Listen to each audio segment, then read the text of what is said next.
And here is the Writer's Almanac for Saturday.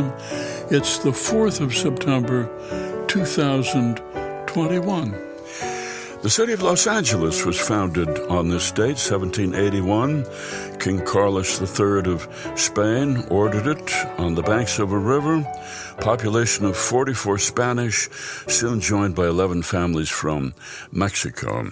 There was a Native American village there, but the newcomers brought European diseases which wiped out the native population. Original center of the town, just north of downtown, near Chinatown. The site of the original Pueblo is now a parking lot.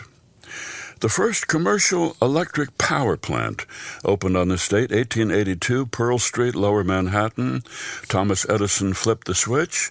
He had invented a reliable electric light bulb, and then he had to figure out how to generate electricity and deliver it to people's homes and invent the fixtures, the sockets, the fuses, the meters that would be installed there.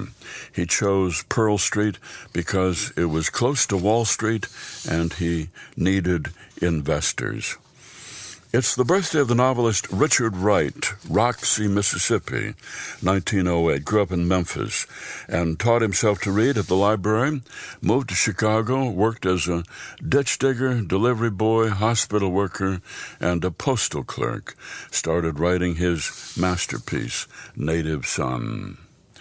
George Eastman received a patent for the first film camera on this date in 1888. He called it the Kodak. It replaced the big box camera on a tripod that used heavy glass plates, so made it easy for ordinary people to take pictures. Camera used a roll of film that could hold 100 pictures. And it was on this day in 1957 that Arkansas Governor Orville Faubus called out the National Guard to try to prevent 9 black students from entering Central High School in Little Rock.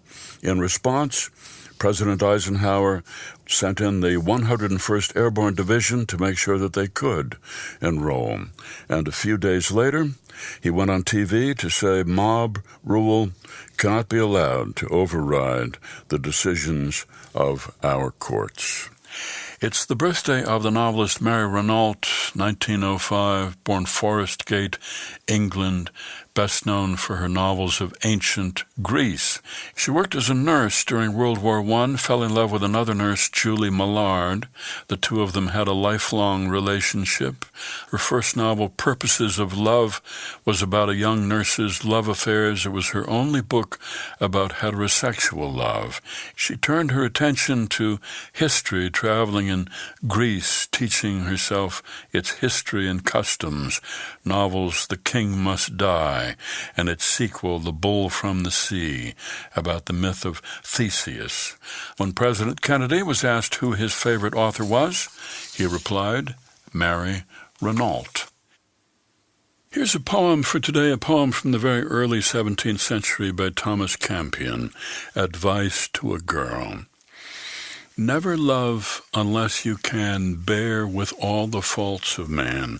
Men sometimes will jealous be, though but little cause they see, and hang the head as discontent, and speak what straight they will repent.